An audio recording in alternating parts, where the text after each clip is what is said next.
does as well. Am I saying you shouldn't take these drugs? No, I'm not. Should you not control your blood sugar with metformin if you can't control it by diet and exercise? You should use a drug like metformin. But keep in mind that it will raise your homocysteine level, and that the way to offset that is to make sure you're getting adequate amounts of B12. Maybe you need injections from time to time.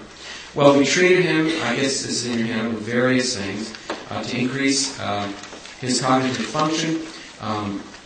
We actually put him on a product called Brain Sustain, which contains many of these important brain nutrients. And also, again, N-acetylcysteine, which lowers homocysteine as well as blocks the COX-2 enzyme.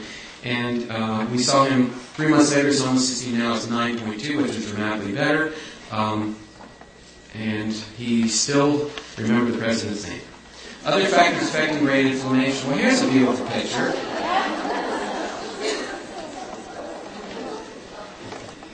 This is America, and you know I'm not kidding. 2/3 of Americans are obese. This is what we look like. And it's why our health issues are so profound.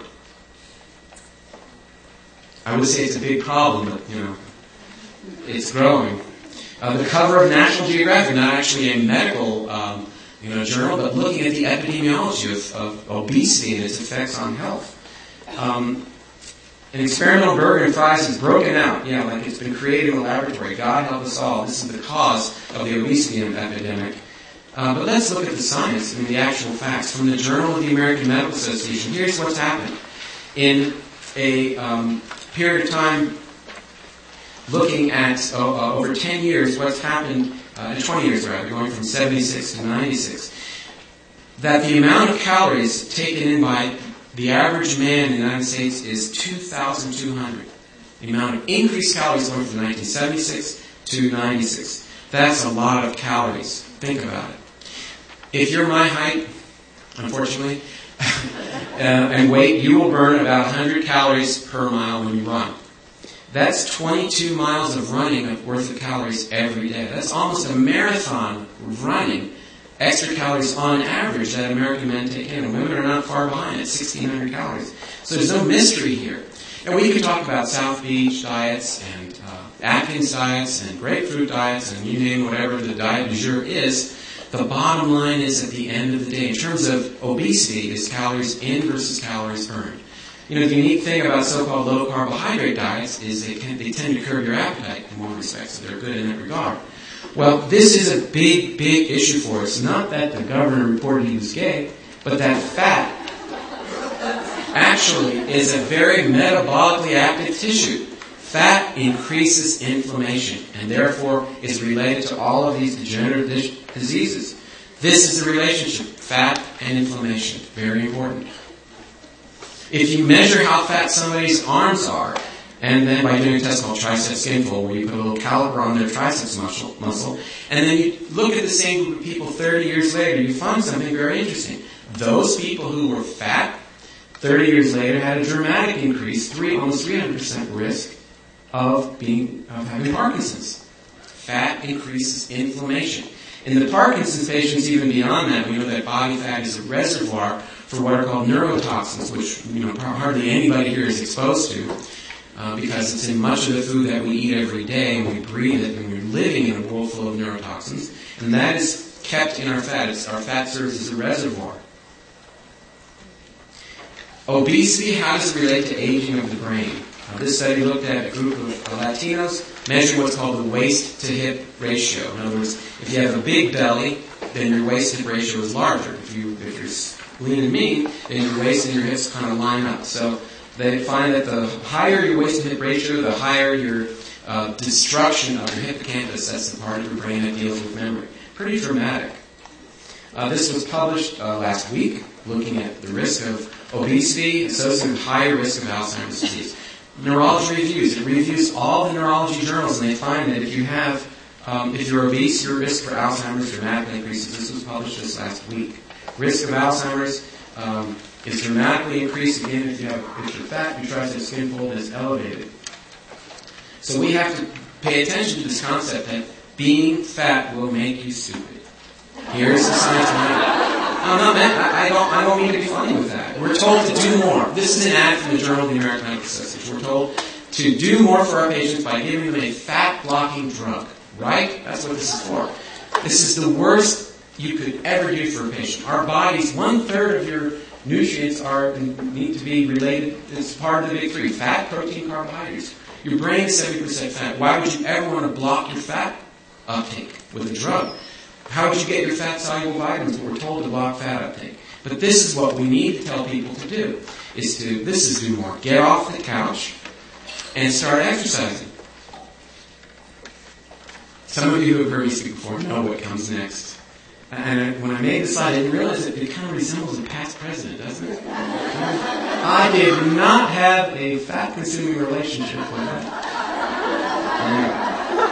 Here's an inflammation-increasing diet. Eat a lot of meat, high saturated fat, and drink alcohol.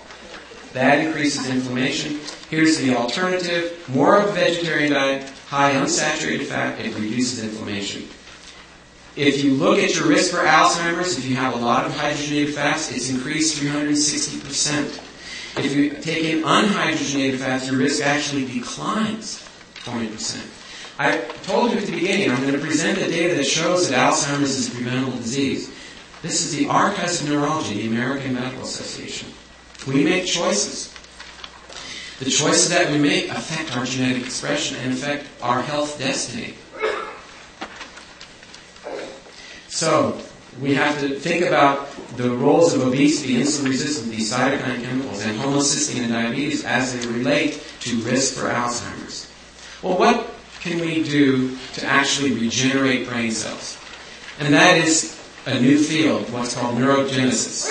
And we can actually turn on the production in our brains of new cells. You all saw in the news a couple weeks ago how this man awakened from coma after, 17 years? And this is sort of groundbreaking. And this, the sole survivor of the Sago mine disaster, how was he treated? What made him improve when he was at death's door? He received something called DHA and hyperbaric oxygen, and he woke up, and he's home now. So there are new concepts in brain cells that are really taking hold. This was discovered way back in '98, where patients who were receiving a chemotherapeutic agent called BRDU, which will actually stain cells as they are dividing, when they died, they noticed that the cells in their hippocampus were actually labeled with BRDU, indicating that the cells in the key area of the brain that deals with memory actually continue to divide throughout our lifetimes, even into our senescence. And here are cells called BRDU labeled nuclei showing, that's in the hippocampus, actually demonstrating that throughout our lifetimes, in fact, we are growing new brain cells. Our study demonstrates cell genesis occurs in human brains and that the human brain retains potential for self-renewal throughout life. Well, let's look at some of the factors called neurotrophic factors that can enhance this activity. Time-wise, we're going to have to focus just on one called BDNF, or brain-derived neurotrophic factor. Sort of like growth hormone for the brain. Well, brain-derived neurotrophic factor is fundamental for the maintenance of the health of the neuron in the first place. It plays a critical role in what's called neuronal plasticity, that's learning and memory function. We find deficiencies of BDNF in a variety of issues like Alzheimer's, even stroke patients, comparing how stroke patients recover. Those with higher levels of BDNF recover more fully. Trauma patients, and even in multiple sclerosis. So we call it BDNF, brain-derived neurotrophic factor. And here are some of the things that are involved in upregulating or turning on the genetic transcription for the making of this protein. First, let's take a look at this DHA. Now, I'm not saying DHEA, so let's be clear about that. DHEA, many of you know, is a hormone precursor that many people take because it enhances production of certain hormones. This is a different kettle of fish. For those of you who know where DHA is derived, you recognize that as a bit of a pun. But it is a very critically important brain fat. So important because it represents, just from a structural perspective, 1/4 of all the fat in your brain is that. I'm not pointing at anybody specifically. All of us. So your brain is 70% fat, and 1/4 of that is that substance.